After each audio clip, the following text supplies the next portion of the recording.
coordenador e coordenadora aqui do espaço da Casa de Brusque. Primeiro, então, eu vou passar a palavra à tradutora de Libras, Maria, para ela, então, se apresentar. Bom dia, meu nome é Maria Helena, meu sinal é este aqui, e eu sou intérprete de Libras e atuo na área, no contexto cultural. Obrigada, Maria. Gostaríamos também, principalmente, de agradecer à Secretaria Municipal de Educação, que para essa palestra de hoje acontecer,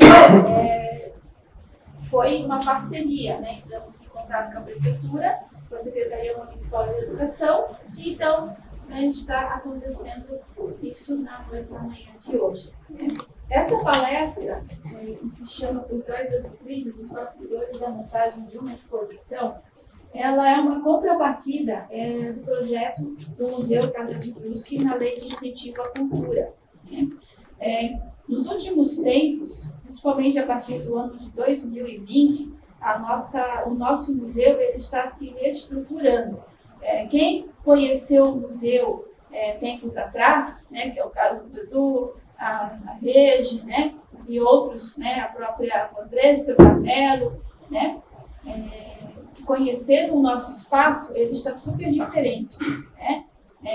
Foi feito reformas no espaço, contratado uma assessoria museológica, que depois a Poliana vai falar um pouco mais sobre o trabalho. Então, todo um trabalho técnico que está sendo feito para melhorar a qualidade do nosso museu, para proporcionar isso à nossa comunidade, né? E também para os nossos alunos, principalmente, né? Porque o nosso principal foco aqui é a história da nossa cidade, a preservação da história. E, com isso, também trazer as crianças, né? Todas as artes, para o nosso espaço e fazê-los se reconhecer um pouco aqui. Né? Porque muitas vezes as crianças, elas não são natural daqui, não nasceram aqui. Mas quando moram aqui, eles fazem parte da nossa história. Então é importante proporcionar isso para os alunos. Porque no dia a dia a gente vê na sala de aula, muitos não têm nem condições, às vezes, de sair do seu bairro. Né? E a gente vê muito aqui que as crianças não sabem aonde elas estão muito bem. Então, assim, o objetivo do museu é proporcionar o melhor possível para eles. Né? E é isso, então, que essa exposição vai falar. Depois, essa exposição está sendo montada lá nos fundos. Depois vamos ter a oportunidade também de ver quem quiser. Mas, bom, então essa palestra ela está acontecendo aqui hoje de manhã, né? E à noite nós vamos realizar essa mesma fala lá no Museu Histórico, Museu e Arquivo Histórico de Guabiruba, que é a Casa Chafre. Né? Então, né, se tiverem conhecidos que queiram também prestigiar, participar, né, estão convidados. E o que mais? Bom, então hoje a manutenção do espaço, como é que funciona, né? É uma entidade privada, sem fins lucrativos. Né? Então tem parceria com a Prefeitura Municipal, no sentido de assinar um termo de fomento anual, que destina recursos, não só para a Casa de Brusque, mas para o Instituto Paulo Krieger, o Museu Diocesano Dom Joaquim, mas é uma verba bem pequenininha, né? Mas ajuda muito na manutenção, né? Algumas atividades pequenas, né? Então conseguimos fazer dessa forma. Só que reformas maiores, como que está acontecendo aqui, são por editais culturais e leis de incentivo. Então, atualmente, nós estamos executando o projeto do PIC, que é do ICMS estadual, que vocês veem nesses painéis, que é uma exposição temporária sobre os italianos, todos estão convidados a prestigiar, né, com o patrocínio dessas empresas, e pela Lei Rouanet, conhecida Lei Rouanet, que é o que vocês estão vendo aqui. E todas essas empresas, elas hoje destinam uma parte do seu imposto de renda. Então, todas as empresas do Grupo Real têm essa possibilidade. Então, essas hoje que colaboram com o museu e, por conta dessas empresas, que a nossa comunidade ela está crescendo. Né? Não só a aqui no museu, mas tem outros projetos que estão acontecendo na cidade, né? E quem são os responsáveis são as empresas. Então, além da questão econômica, elas têm grande responsabilidade também a questão cultural, né? No desenvolvimento todo da nossa comunidade. Elas podem destinar parte dos seus recursos, né? Dos seus impostos. E bom, né? A minha fala chama abertura, então sejam convidados.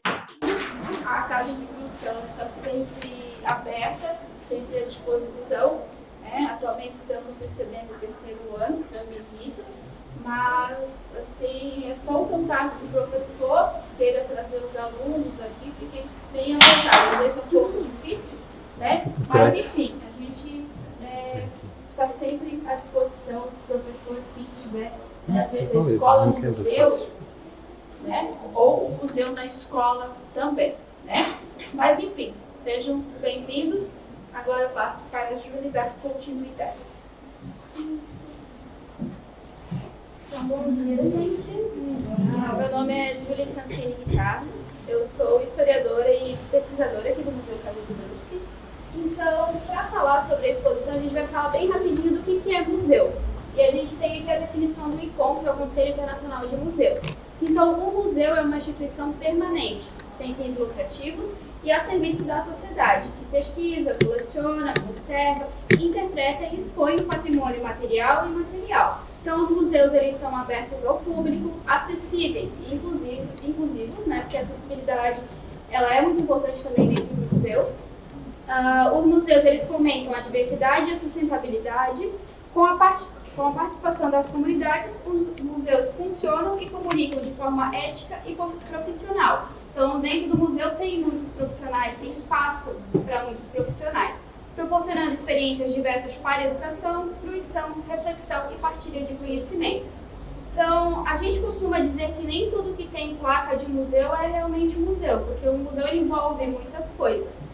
Então, ele tem certas características, como o compromisso com a pesquisa, as ações educativas e culturais, setores de conservação e documentação, exposição e biblioteca, uma reserva técnica, que é um espaço em que há um controle de temperatura e umidade para os objetos ficarem guardados. Então, né, eles não podem simplesmente ficar de qualquer jeito, eles têm que estar ali conservados, né?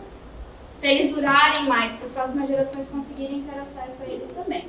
Laboratórios, profissionais exclusivos, responsabilidade, ética, cumprir exigências legais. E, claro, precisa também ter um acervo material ou imaterial. Então, o museu ele é um lugar, mas ele também é um conceito, uma ideia. Um pouco aqui sobre os tipos de museus, né? Que o museu ele pode ser tradicional, então os museus clássicos, né? Ele pode ser moderno, um museu com enfim, mais aberto. Ele pode ser contemporâneo, como ele tem o exemplo do Museu da Manhã, no Rio de Janeiro, não sei se vocês conhecem, mas ele é um museu assim, bem diferente, bem interativo. Ele pode ser também conceitual, então museus a céu aberto também são museus. Territorial e comunitário, daí o exemplo que a gente tem é o Museu de Favela, no Rio de Janeiro, que lá a própria comunidade é um museu. Então, os moradores são um acervo, sabe? É bem diferente. E, claro, ele também pode ser biológico, botânico, um sítio arqueológico. Um zoológico, ele também pode ser um museu, também é um museu, né? Então, agora passando para falar um pouco sobre a experiência aqui do museu com as exposições temporárias. Desde 2022, o Museu Casa de Brusque promove exposições temporárias aqui nesse espaço, que é o Espaço Casa em Chaimel.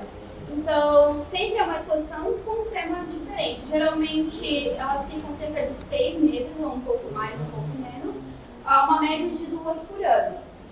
Então, nós já tivemos várias exposições aqui. O objetivo principal delas é sempre atrair mais público, então, para o público voltar para o museu. Porque sempre vai ter uma coisa diferente, uma novidade. Certo? E agora, falando um pouco sobre a processo de elaboração de exposição temporária.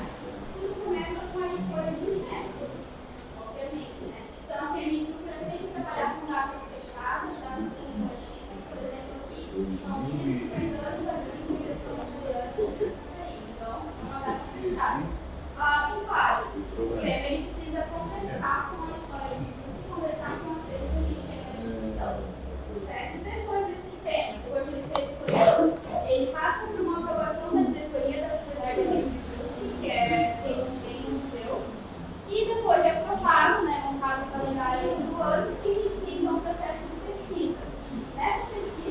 a gente busca sempre ler praticamente tudo que tem disponível sobre a biblioteca. Nem sempre é possível, mas no geral é o que se busca. Eu costumo dizer que as exposições temporárias são como se fossem mini TCCs. Você precisa realmente se aprofundar no tema para poder escrever sobre ele e fazer tudo. Porque não é só para um público, tem que ser desde os mais pequenos aos mais velhos, interessado para todo mundo. Depois da pesquisa, são então a questão da elaboração dos textos dos painéis, como vocês podem ver aqui, e todo esse processo de livramesas. Depois, o próprio design dos painéis, então a gente tem um design que monta esses painéis ali com a arte e tudo mais. Depois nós temos a seleção e a higienização do acervo a ser exposto. Então todas as peças que estão aqui expostas, elas passaram por um processo de higienização ou restauração, se for necessário, enfim, elas passam por todo esse processo. E daí a montagem de fato. Então aqui eu tenho um slide, a gente faz uma lista como essa com todos os objetos que estão aqui. Às vezes são 20 objetos, 10 objetos, que a gente coloca informações como o número de registro dele, o nome do objeto, as dimensões, o material, para fazer os estudos de onde a gente pode expor ele. No caso ali a gente tem uma foto da montagem daquela roda de carroça que está pendurada e depois o resultado final. Esse processo da exposição temporária ele já é longo, ele já leva menos. Mas para uma exposição de longa duração, que é como a gente vai falar agora, ele demora muito mais. Ele é mais longo e mais demorado, que é isso que a Poliana vai falar sobre agora. Eu sou a Poliana, museóloga da empresa Vias Cultural, também sou mestre em antropologia social. Sou responsável pelo setor de acervos, no momento pelo setor de exposição, gestão, né? Todas as partes da Vias agora estão comigo e com o proprietário, né? Então aqui eu vou falar para vocês basicamente quais são as etapas da montagem de uma exposição de longa duração, né? Como é que as equipes trabalham em si, né? A Julie já falou, né, da interação das equipes, né, da quantidade de pessoas que precisam trabalhar, mas aqui eu vou mostrar um pouquinho para vocês. Tem muita coisa escrita, mas não se preocupem se vocês quiserem ver. A gente começa, né?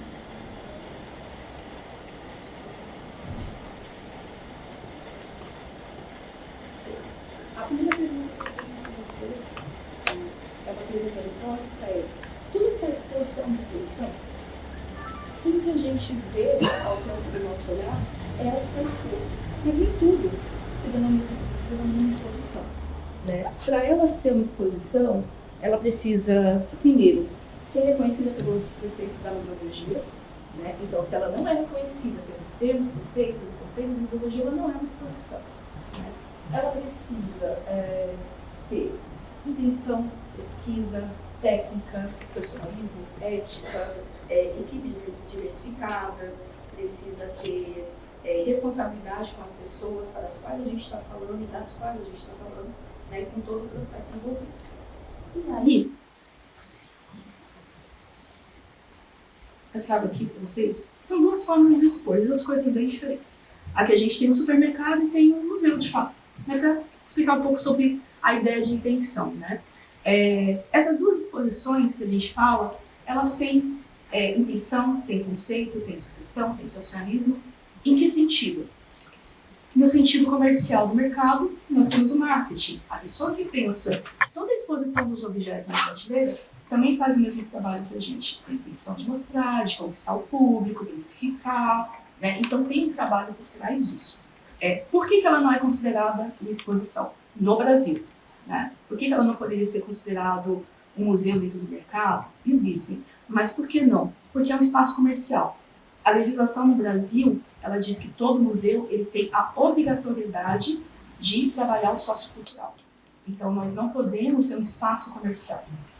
Todo museu ele não pode ter fins lucrativos, mesmo os museus privados, né? Você tem conselheiros, administradores, tem arrecadação de dinheiro, mas esse dinheiro não pode gerar lucro, né? Que é o diferente do mercado, que é diferente de galerias de arte, onde você vende quadros, é diferente das exposições que acontecem dentro de shopping.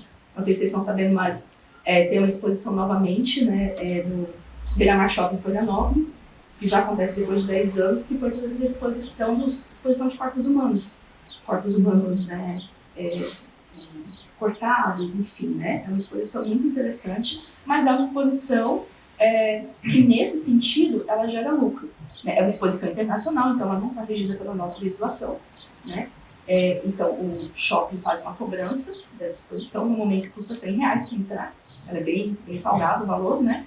Mas ela também pode ser vista como uma exposição sociocultural, só que quem faz esse papel não é o shopping, é o museu lá de fora que vem fazer esse trabalho sociocultural, de apresentação, né? De tentar mostrar para as pessoas um pouco da técnica, né? Da técnica de, esqueci o nome, de plastificação, né? Dos corpos. Quem tem interesse, a dissertação é sobre isso. Então, é mais ou menos isso, sabe? No Brasil, a gente não trabalha no aspecto comercial das exposições, por isso que galerias de arte não são consideradas exposição, salas de exposição em espaços aleatórios não podem ser consideradas exposição, né? Elas têm que estar ligadas ao legislativo e ao que a gente entende como museu. Né? É só para a gente não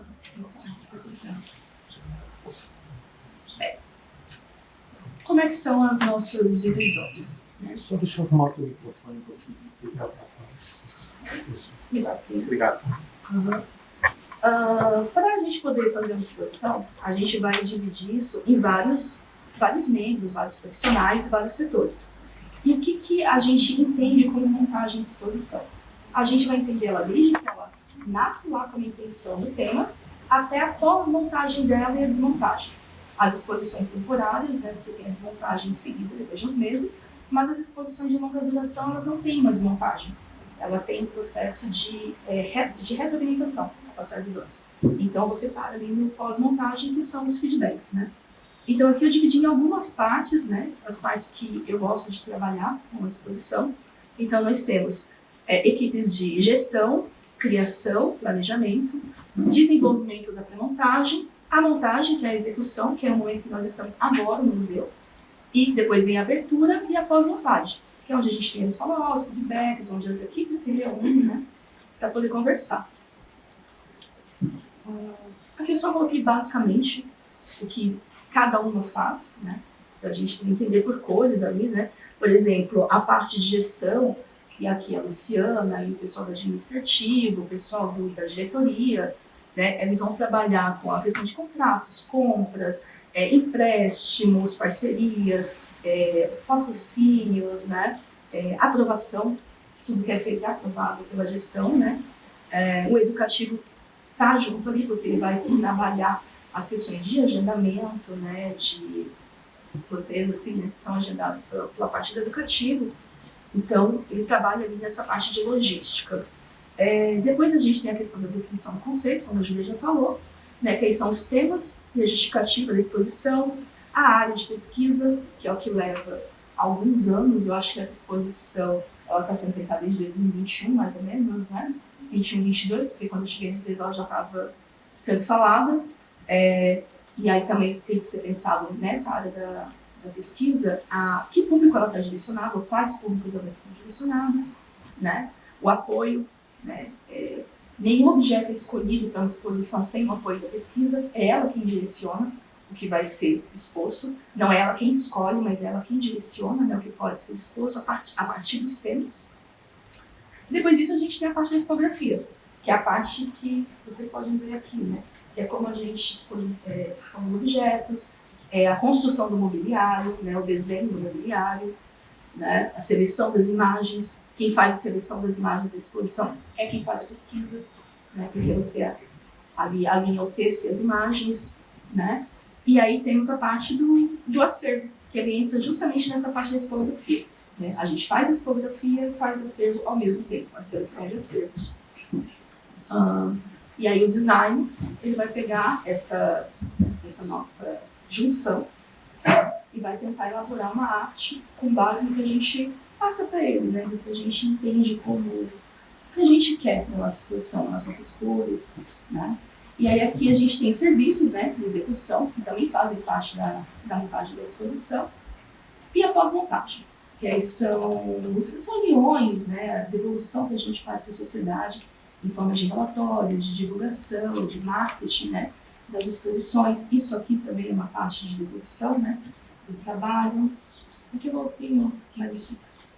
Aqui eu só trouxe para vocês um pouco da divisão das equipes, tanto do museu quanto da nossa equipe, né, como é que ela funciona. Então, aqui está mais ou menos tudo que a equipe faz do museu para alinhar com a empresa que está trabalhando, né? E ali nós temos os nossos setores e como que a gente trabalha, né? O setor de pesquisa com os historiadores, o setor de arquitetura e urbanismo, que é arquitetos e os museólogos que trabalham junto, né? Que aí nós dividimos em 2 setores, o setor de documentação e de conservação, onde tem o museólogo na documentação e tem o conservador restaurador na parte da conservação, né? E o setor de comunicação, que é o suporte ao design. Também é feito pelos museólogos e o design é contratado. Então, todas essas partes, elas acontecem ao mesmo tempo. Não existe sabe, acabamos isso, vamos começar aquilo. A montagem da exposição começa na gestão e a gestão acaba lá no final do pós, né? Aqui eu trouxe um pouco do desenho da exposição, de uma das partes da exposição que a gente vai ter em breve lá atrás, né? Então, aqui se vocês olharem no desenho, esse aqui é o núcleo 4 e o núcleo 5, o amarelo e vermelho. Nós dividimos, a partir da pesquisa, as temáticas que vão nesse núcleo. Então, a partir também dos objetos, né, que é apresentado para o museu, olha, nós temos objetos que podem falar disso, disso, aquilo, a pesquisa encontrou, e aí a gente casa as 2 informações. Então, nós temos, por exemplo, no núcleo 4, a área de esportes e clubes sociais, clubes esportivos, né? Então, nós temos objetos que falam sobre isso, sobre a história de busca relacionada a esse tema. No núcleo 5, a gente vai ter clubes sociais, cotidiano privado, o cotidiano público da cidade. A gente vai ter a parte de música, né, de festas, e os ofícios, as profissões, algumas profissões que nós temos aqui que fazem parte da cidade, do desenvolvimento da cidade. Então, isso vai nos dizer que tipo de objeto a gente vai pegar.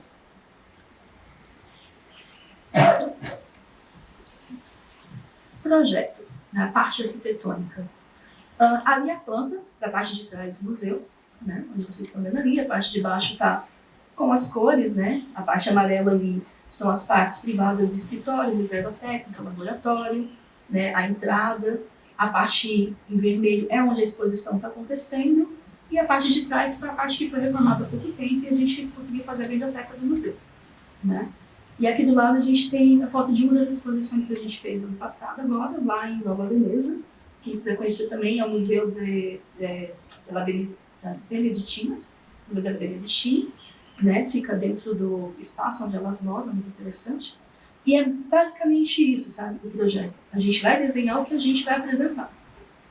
Esse é o momento também da expografia que a gente vai definir como é que os visitantes vão andar pelo espaço, né? Porque os visitantes eles não andam de forma aleatória. Tudo que vocês fazem dentro do espaço é pensado antes. Se vocês viram para a esquerda, porque a gente quis que vocês virassem para a esquerda, se viram para a direita, porque a gente quer que vire para a direita. Que olhe para cima, que olhe para baixo, entendeu? Então, tudo isso é pensado durante a expografia também.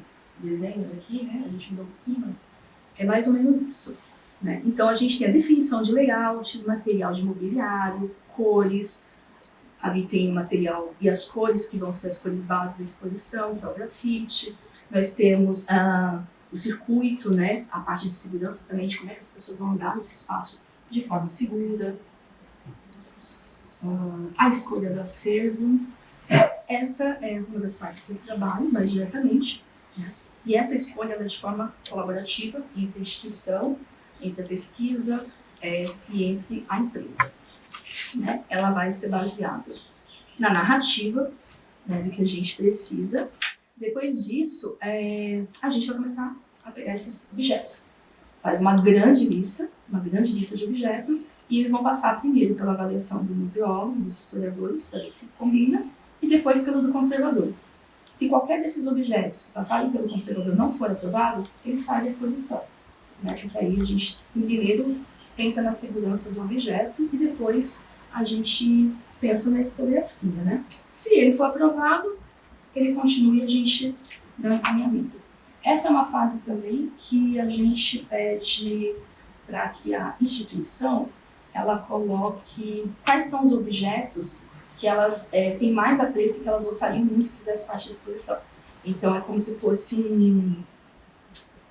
um grau, não de importância, mas um grau de poderia ser feito como um grau de importância, mas não é aquela importância, né, de valor, porque a gente vai se dedicar mais a colocar os objetos que estão na frente dessa lista, mesmo que eles estejam em estado de conservação um pouco ruim, a gente vai tentar restaurar, vai colocar mais investimento, e aqueles que são no final da lista, a gente vai deixando e vai colocar se houver espaço na exposição. Então essa é a primeira parte da seleção: conservação, segurança e espaço físico, né, da exposição. Isso tudo parece assim muito louco, mas assim, acontece em um ano e meio. Né? A gente está fazendo a seleção dos objetos da exposição há quase um ano, né, Júlia, mais ou menos. A gente acabou tem alguns meses, mas tem quase um ano escolhendo o objeto, e ainda estamos colocando o objeto na exposição e tirando. Né? Esses aqui são alguns dos objetos que serão expostos lá atrás. A carruagem também é a Caleça, né? E a gente tem um fator muito interessante aqui, que nós temos 2 grandes objetos que não podem sair do espaço. Então, a exposição tinha que contar sobre eles. Então, a gente fez a narrativa e a temática também com base nesses 2 objetos. Eles não têm como sair, eles não passam na porta, no teto. Acabou, ali vão ficar. Então, uma delas é a Caleça e outra é o grande teatro. Ali é uma coroa funerária, ela é toda feita de metal e sandas, né? Uma das peças de destaque. Ela também vai estar na exposição. E as duas vão estar no mesmo núcleo, que é o núcleo de religiosidade, de festividades fúnebres, casamentos, né?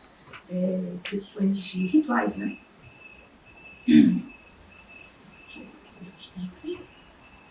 E aí aqui eu vou a nossa distribuição de objetos. Essa exposição tem 6 núcleos, né? Divididos em 4 tablados, né? 4 grandes estruturas. Nós temos ao todo 150 objetos expostos, só que deles nós temos 166 peças, porque às vezes um objeto ele se desdobra em 2, 3, 4, 50 peças. Então a gente conta o número de objeto e o número de partes. Por exemplo, o microfone tem 2 partes, ele é um objeto que tem 2 partes. A caneta, tampa e caneta. E o filtro são 3 partes, a gente conta as 3 partes. Tudo que solta de um objeto a gente conta como uma parte extra. Né? E aí, tudo isso vai ter uma documentação. Né? Todos esses objetos passam pelo processo de documentação, fotografia, enfim. Então aqui nós temos quantos objetos a gente tem por núcleo, né? 38, 9, 11, 22, 50 e 20. Aqui a gente tem mais alguns que podem ser colocados ou tirados da exposição. Essa aqui é a planta baixa da exposição com os objetos posicionados. Né? Então, cada objeto, cada pecinha daquela na vitrine, ela foi desenhada na escala, né, do tamanho do objeto e como que vai ser exposto. Cada vitrine foi feita pensada nos objetos que vão estar lá. Então, as alturas, né, a largura, a profundidade, né, os suportes. Então, está tudo pensado. Basicamente, esse é o desenho da exposição. Aqui vamos ver. Aí aqui a gente vai ter uma variação na forma de identificar daquela planta ali, né? A gente colocou a planta, falou dos núcleos, das temáticas, né? E aqui a gente tem o núcleo 1. Esse é o núcleo 1, 2. Né? Então aqui a gente está com a planta dela, o desenho dela finalizado. Lembra que lá no começo a gente tem separado por temáticas no núcleo 1? Aqui em cima nós temos a temática. Então nós temos uma área do arqueológico no 2. No 1 a gente tem o Stadtplatz, né? Uma parte vai falar sobre a Guerra do Paraguai, com algumas peças. Uma parte vai falar sobre Francisco Bruschi, né, que são as peças de destaque que a gente escolheu. Temos peças do cotidiano e 2 áreas que vão falar dos 100 anos e dos 150 anos de Bruschi. E aqui embaixo é a variação, como é que a gente localiza essas peças? Porque a gente não trabalha com esses nomes, a gente trabalha com códigos. Então, cada vitrine dessa tem um código, e por núcleo. Então, N1V1, núcleo 1, vitrine 1. N5, V26, núcleo 5, vitrine 26. Então, essa é a forma que a gente trabalha com números, não com palavras, dentro da tipografia. Só que aqui eu tenho cada objeto exposto, o nome do objeto, o tamanho do objeto e a posição que ele vai ficar na vitrine. Né? E esse é o nosso gabarito. Quando a gente vai para uma exposição montar, a gente vai com um gabarito para posicionar os objetos exatamente no lugar e para conferir se todos os objetos estão lá. Isso também é levado em conta depois da semana para fazer o checklist, né, diário de onde estão os objetos, para ver se não sumiu nada quebrou, né? Então, assim, nós temos 4 listas dessas, só trouxe uma para vocês conhecerem um pouco do trabalho.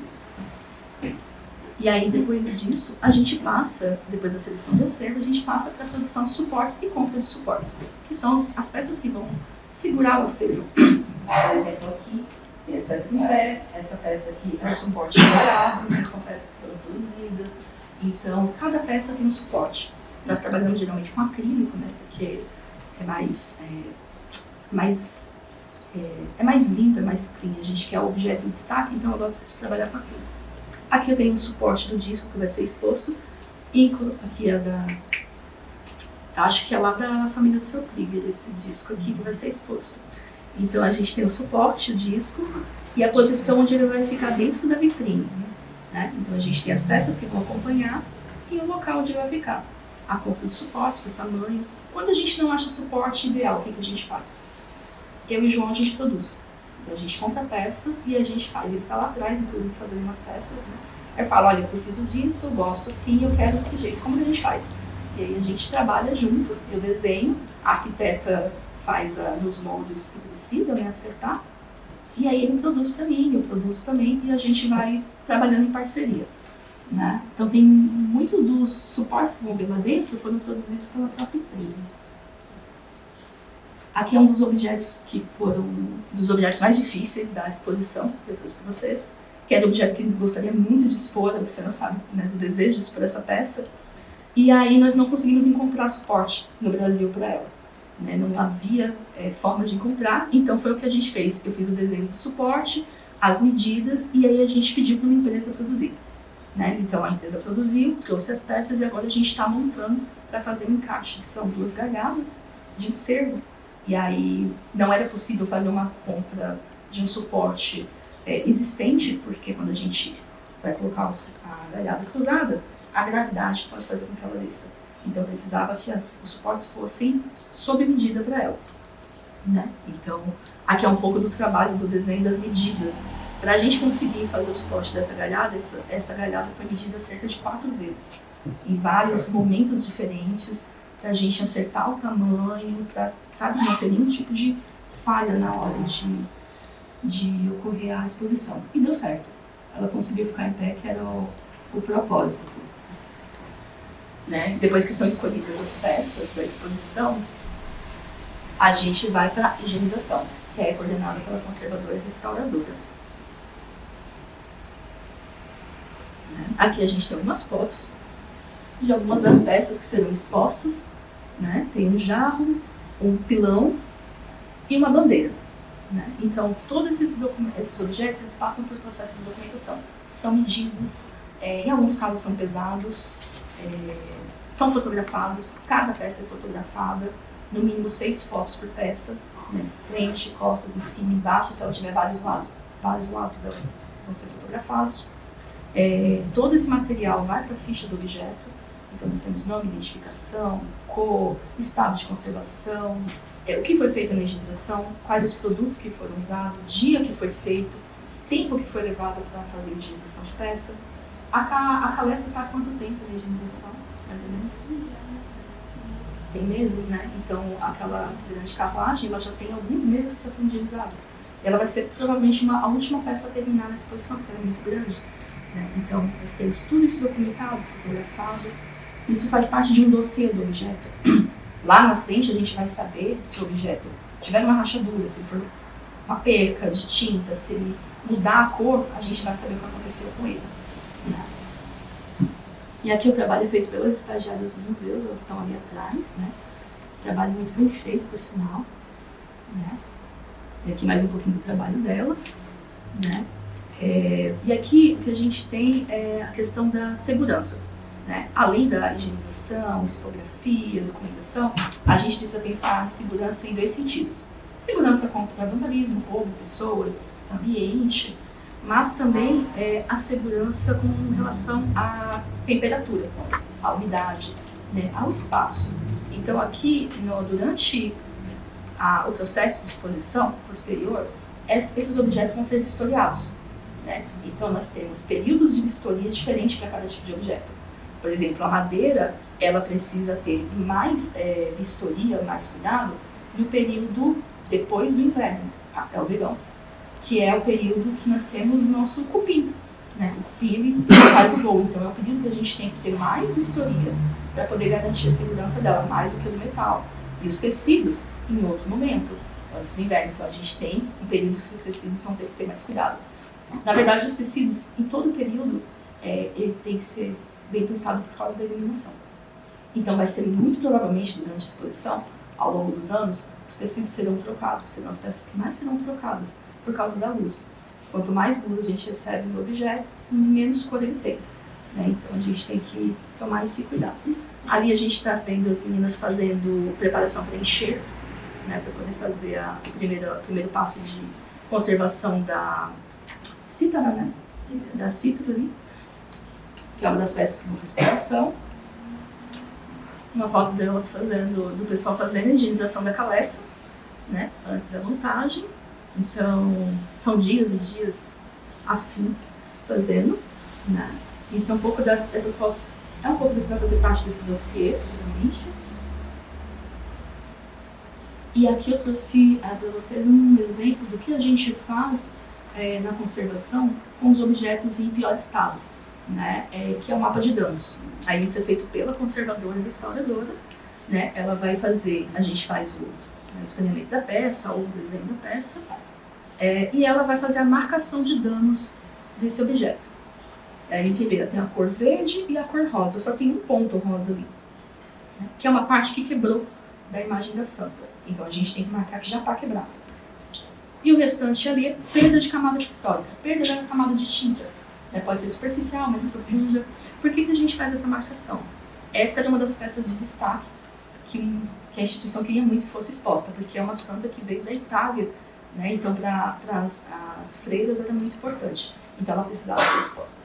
Então a gente fez o mapa e ao longo do tempo, é uma exposição de longa, tem que ser feitas as vistorias para ver se caiu mais camada dela, né? Ela é uma peça que precisa ser restaurada, mas a gente não teve tempo para a restauração, então a gente fez o mapa de danos e futuramente essa peça vai ser restaurada, né?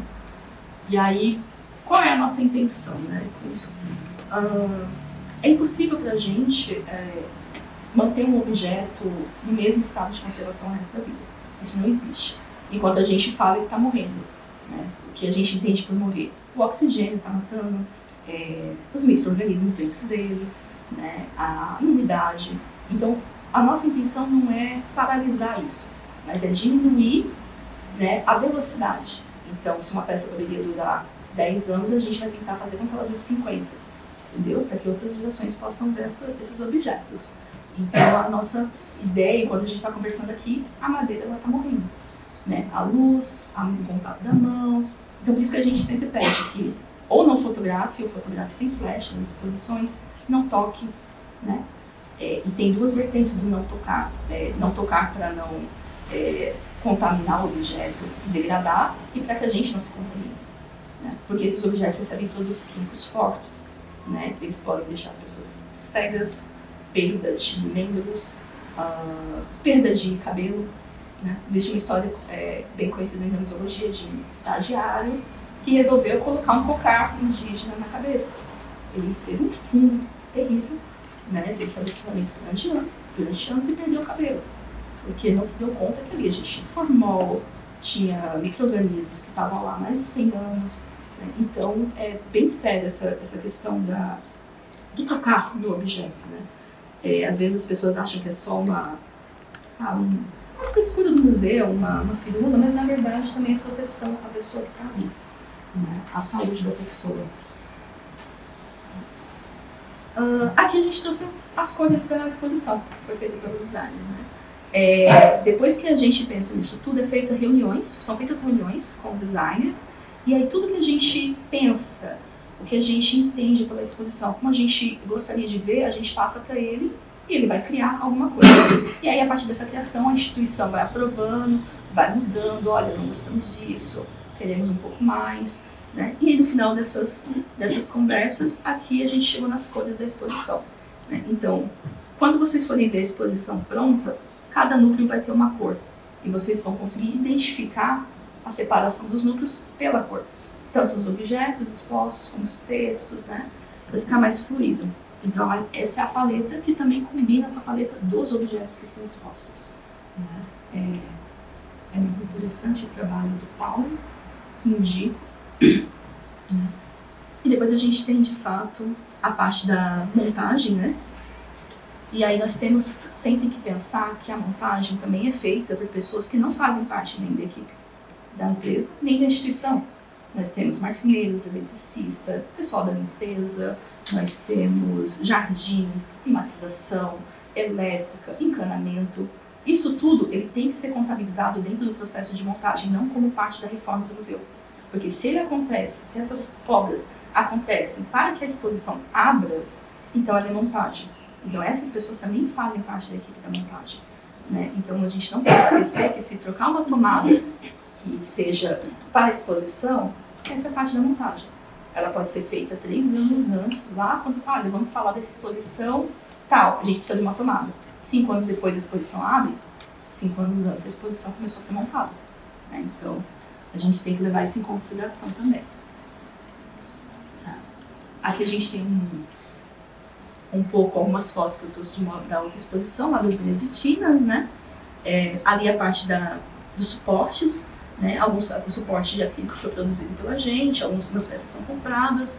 Aquela não foi comprada porque a diretora, ela queria que o terço fosse exposto como se ele tivesse em posição de oração, né? Então a gente acabou, depois de procurar várias peças, a gente comprou isso e pôde fazer o que ela queria, como ela desejava. Né? Então o desejo da instituição também é levado em conta na hora de você expor uma peça. Né? O terço, se vocês vão colar, não é a função do terço. A função do terço é que ele esteja na mão, sendo trabalhado. Então essa era a ideia da exposição. Ali do lado tem os quadradinhos, são os números de identificação dos objetos. Né? Então você conseguiria identificar cada objeto pela numeração e pela cor. E aqui eu vou trazer algumas fotos para vocês daquilo que eu falei sobre as equipes que trabalham, né? Aqui a gente tem a equipe de pintura. Essa exposição levou 4 meses para ficar pronta, mais ou menos. Então a gente tem a equipe de pintura, a elétrica, né? A troca da parte elétrica, da iluminação. Aqui nós temos a criação do mobiliário, lá dentro da marcenaria, e as fotos que começam a ser montadas, né, o mobiliário. Então a equipe vai lá, né, a equipe é contratada e começa a fazer a montagem das peças. Esse era o espaço da exposição, antes de fechar. Aqui tem várias fotos, né, para vocês terem ideia. A peça finalizada no luminotécnico, que é a parte, né, depois que finaliza a iluminação. A plotagem, que é a adesivagem, todo o texto produzido, toda a pesquisa produzida, imagens, todas as legendas que passam pelo design vão para a plotagem, né, que é esse aqui que vocês estão vendo. Né? E por fim aqui, algumas partes da expografia, né? A exposição dos objetos, né? O painel iluminado com fotografias. Aqui algumas peças que a gente estava depois de higienizar. Né? E o depois. Né? A parte da pós-montagem que pra gente é considerada uma das partes mais importantes. Que é onde, depois de algumas semanas que a exposição é inaugurada, a gente senta com a equipe do museu e a gente vai analisar tudo o que aconteceu durante o período de exposição e as primeiras semanas. O número de visitantes, quais foram as pessoas que vieram, se foram mais crianças, idosos, pessoas com deficiência, pessoas que precisam de cão-guia, né, se apareceram, quantos apareceram, pessoas que falam outros idiomas, né, o que deu certo, o que deu errado na exposição, porque a exposição dá errada do primeiro dia ao último dia, dá coisa errada, e a gente vai arrumando. Então tudo que deu certo e errado é que vai precisar ser melhorado pela próxima vez. Né? Se ficou torto um lado, olha, a gente tem que ter atenção para que não fique torto da próxima vez. Porque a marcenaria errou, temos que ter atenção para que a marcenaria não erre da próxima vez. Nós erramos a medida, nós temos que resolver isso internamente. Então é o melhor momento para a gente conversar com a instituição, né? Ter também o apoio do educativo, para saber como é que foram as atividades, se as pessoas gostaram, se elas não gostaram, quantas pessoas entraram nos sites também, se isso foi bem divulgado pela cidade, como foi divulgado, se o nome do museu apareceu certo nas matérias, se não apareceu certo, tem que ligar para os jornais, para a imprensa, para fazer uma retificação, né? Porque um nome errado ao longo do tempo se torna outra coisa, né? Então, tem toda essa questão que é feita depois. A partir disso são feitos relatórios, vários relatórios são feitos ao longo, mas esse relatório final é onde a gente vai juntar tudo. Às vezes eles são relatórios com mais de 100 páginas, mas ali você vai ter o histórico da exposição. Entra no setor de documentação, mas também entra para a memória da instituição. Entra como parte da história. Daqui a 50 anos, alguém vai poder ver como que aquela exposição foi feita, quem foram as pessoas envolvidas, quais foram os objetos, os nomes, como foram colocados. Isso gera TCC, dissertação, tese, outras exposições, vira referência para outros museus, que a gente também usa outros museus como referência, a gente se torna referência para outros museus. Então, a parte desse pós-montagem, esse depois, para a gente geralmente é considerado uma das partes mais importantes, né? E é aqui realmente onde a gente pensa, né, nos desdobramentos dessa exposição. Como que foi o relacionamento entre as pessoas, né? Se tivemos muitas brigas, né? Como é que a gente pode resolver isso, né? Como é que a gente pode conversar, resolver os conflitos também, né? E é basicamente isso, gente. Exposição de longa duração não tem fim, porque depois de alguns meses, se precisar fazer manutenção, tem que voltar a fazer manutenção. Então eu acho que é o único trabalho do museu que, assim, não tem fim. Ele começa daqui a 30 anos e ainda vai acontecendo, né?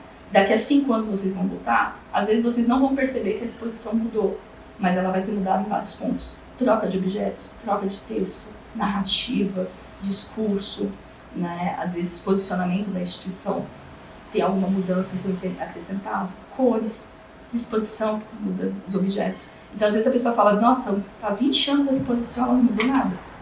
Mas se você olhar as fotos, os vídeos e o que aconteceu durante o tempo, às vezes mudou quase 30% da exposição, 40% e não percebeu. Porque a gente não está com um olhar treinado para isso, né? Então, convido vocês que quando a exposição abrir, vocês treinem os olhos de vocês, percebam as nuances.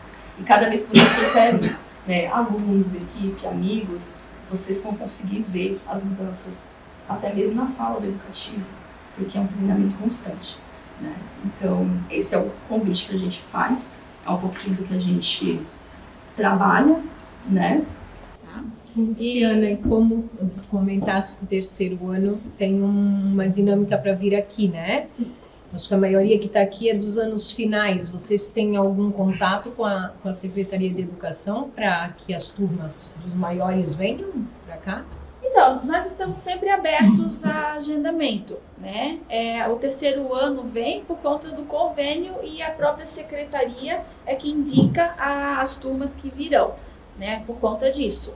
Mas nós estamos abertos, né, a qualquer turma. Então, por exemplo, acadêmicos da Unifeb sempre estão agendando no período noturno, pessoal de SEJA, EJA também, né, o próprio Feliciano, que é próximo, né, para eles virem a pé, enfim. Mas a questão é administrativa da própria unidade escolar e o interesse do professor também, né? Então, mas todos os professores que tiverem interesse, só conversar com a secretaria, agendar uma data, e a visitação também é gratuita e vai continuar gratuita com a inauguração lá da exposição dos fundos, né? Então, basicamente é ter o interesse e a gente vai acertando com as datas. Então, público de todas as idades, já recebemos aqui desde 4 aninhos, né? 4 aninhos até público de 70, 80 anos, né? Inclusive, agora estamos iniciando um novo projeto. A prefeitura lançou o edital Aldir Blanc e um deles, a Casa de Brusque, também foi contemplada, que é de manutenção de espaços culturais. Então, nós tivemos a possibilidade com esse projeto de contratar ônibus pagos por esse projeto do museu e oferecer para as escolas acho que foi oferecido para o Cedrinho, enfim, é um ônibus que a gente disponibiliza para a escola, né? E aí a escola vê a turma que ela quer trazer, junto com os professores, enfim, está chegando a pedagoga. E aí ela pode encher o ônibus, enfim, 30, 40 lugares, para trazer aqui para o museu para fazermos as ações educativas. Mari, eu acredito que a escolha da Secretaria de Educação seja em razão da BNCC, a visitação de museus e espaços culturais, né? Deve ter ligação com a questão pedagógica mesmo. Possivelmente, né? Das escolas do museu. Sim, a gente já entrou em contato com algumas escolas, né? A gente já tem algumas já agendadas e as escolas elas estão aceitando bem a proposta, porque realmente é uma oportunidade para as crianças que não vieram ainda, né? E para aquelas que já vieram há 1 ano atrás, há 2 anos atrás, né? De outras séries, né? Para ter a oportunidade de vir também, já que é somente os terceiros anos que vêm, né? Então, os 4º anos, 5º, 6º, até o 9º ano, eles têm a oportunidade de vir aqui também para ver as exposições temporárias, porque como elas são temporárias, elas vão mudando, e mesmo que já vieram, né, elas têm essa chance de rever, entrar em contato novamente com o museu, né, e ter essa nova experiência, né, que cada vez que acontece as exposições, que a gente faz toda essa troca, toda essa mudança, também as ações educativas são outras, né, são outras propostas, né, outras visões, então a gente vai passando isso para as crianças e cada experiência que elas vêm aqui é diferente, então cada vez que elas vêm tem uma validade nova para elas, né, elas vêm, começam a reconsiderar, a reconstruir na cabecinha delas outros cenários, outras possibilidades, né? Então é muito importante esse projeto e a aceitação das escolas está sendo maravilhosa, assim. Até se a gente tivesse mais chances, mais lugares no ônibus, mais dias para trazer, as diretoras elas queriam mais, trazer mais turmas, assim, mas né, a gente tem um limite para isso. Então, mas mesmo assim está sendo uma coisa muito legal, bem aceita, e a gente já tem a primeira agenda já para o dia 1º de julho, se eu não me engano, acho que é isso, tá? Então, mas ainda tem possibilidades, tem, né? tem possibilidade então, ainda. Já fica o convite, né? Se Isso. alguém tiver interesse de trazer sua turma, enfim, vai entrar em contato com a gente para verificar as datas. Ainda temos algumas datas, né, de turmas que a gente ainda precisa preencher, tá? Então, se tiverem interesse, podem entrar em contato com a gente já agenda, já vê certinho como é que fica e também passa as possibilidades, tá? Parabenizar pela iniciativa, porque a gente sempre está aprendendo no processo, né? Tanto de montar uma exposição, de pensar na pesquisa, mas também dessa troca com a comunidade, com os professores, né, com a educação, e no próprio espaço museal, como é o caso do IAC.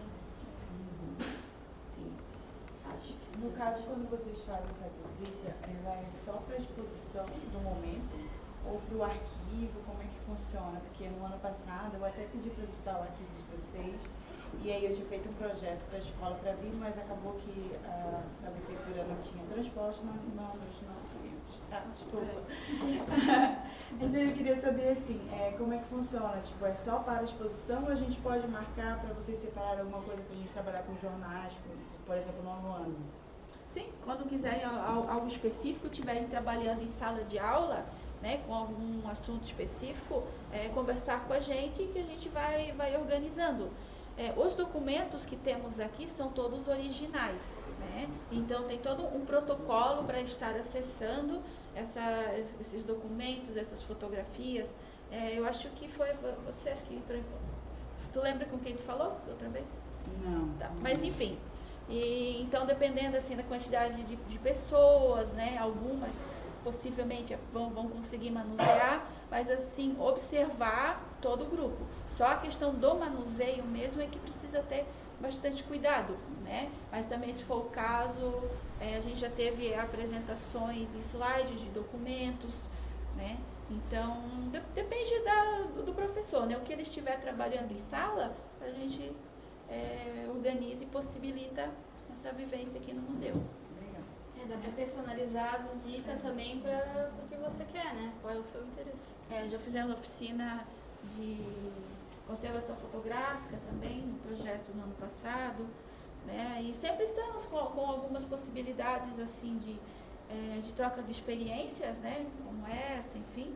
E enfim, né, a gente está sempre à disposição, né? E é interessante isso também, que os próprios professores, eles têm possibilidades. Eu quero ir no museu, mas eu não sei o que trabalhar com os meus alunos. Né? Entre em contato, a gente vai conversando, a temática que as crianças estão trabalhando naquele momento, porque tem muitas possibilidades tem no museu. Tem os documentos, tem fotos, tem 25 mil fotos no acervo. Né? Então, eu quero trabalhar só o centro da cidade para apresentar como a cidade mudou. Então, tem fotos desde 1905. Né? Dá para fazer essa avaliação junto com os alunos, enfim. Então, são muitas possibilidades que tem no museu. Né? E, enfim, falando agora, né, sobre essa fala de hoje, eu creio que agora vocês vão sair daqui com outra visão, né? Não só visitar esse museu, mas os outros, né, da nossa região, do nosso Brasil mesmo, ou do mundo. Creio que vocês terão uma outra visão, porque estar no museu, trabalhar com o museu é muito trabalhoso. Muito, né? Desde a catalogação, que os historiadores aqui já têm uma certa noção, né? Mas assim, da tipografia, são muitos detalhes que precisam ser pensados. Tudo que se faz no museu tem que se pensar antes, tem que se projetar, porque eu não posso chegar lá, essa peça aqui é bonita, vou colocar ali. Não, então tem todo o estudo, a importância dela, se ela tem as informações daquela peça, de quem pertenceu, como que ela era utilizada. Então, são muitos detalhes, né? Então, tudo isso, né, hoje, com todos os projetos que estão acontecendo no museu, podemos dizer que esse projeto é inédito para a nossa comunidade. Né? Assim, um motivo de muito orgulho, quem me conhece sabe o quanto eu gosto daquilo, até me emociono, porque assim, vai ficar um museu fantástico. Assim, a gente quer trazer isso para a comunidade, né? Porque tantas pessoas que não têm acesso, que a gente conhece, principalmente as crianças, né? São muitas dificuldades que nós temos. Então, para trazer isso, para disponibilizar isso para elas, né? Para que elas cresçam sabendo que existe um mundo lá fora esperando por elas, que elas conheçam e tudo mais. Né? Então, nesse sentido. Mas, enfim, vamos voltar. E aqui, então, a gente colocou uma frase, né, para a gente sair daqui pensando que já estamos quase que no horário, né? Mas, por favor, Júlio, aqui. Se a vida de vocês fosse uma exposição, o que vocês gostariam de expor nela?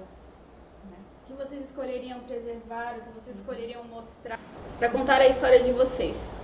Então é algo para a gente pensar também, porque é um trabalho que a gente faz no museu, mas se fosse contando a nossa própria história, como que a gente contaria? Que palavras a gente usaria? Quem a gente mencionaria e quem a gente não mencionaria? O que deixaria de fora, às vezes o que fica fora se torna mais importante do que o que está dentro. Então, algo para se pensar, levar para casa, levar para os alunos, para a família, para os amigos, né? Acho que isso vai ajudar muito a trazer vocês para o nosso olhar, né? O olhar que a gente tem do museu, das exposições, das pessoas que frequentam o museu, né? Fazer com que também se emocionem com a gente, né? Se emocionem com as nossas instituições e com o trabalho que é feito no Brasil, que é extremamente difícil de fazer. Você não tem noção da via crucis que é para conseguir colocar uma exposição dessas, né, e outras exposições maiores e menores, mas principalmente em cidades que estão fora do centro, fora do eixo Rio-São Paulo, como é difícil a gente conseguir destaque para conseguir verba, para conseguir patrocínio, fazer com que pessoas olhem para as outras cidades, os outros museus. Né? Então, isso que a Lu falou é de extrema importância. E a emoção dela faz muito sentido, porque devido às dificuldades e o tempo, né, Lu, tudo que esse museu já foi e o que ele está se tornando e o que ele vai ser para a cidade nos próximos meses é incrível. Vocês vão ter a oportunidade de ver um museu de referência em Santa Catarina. Né? Certeza, não tenha dúvida. Né? É isso, gente. Acho que acabou. Se alguém quiser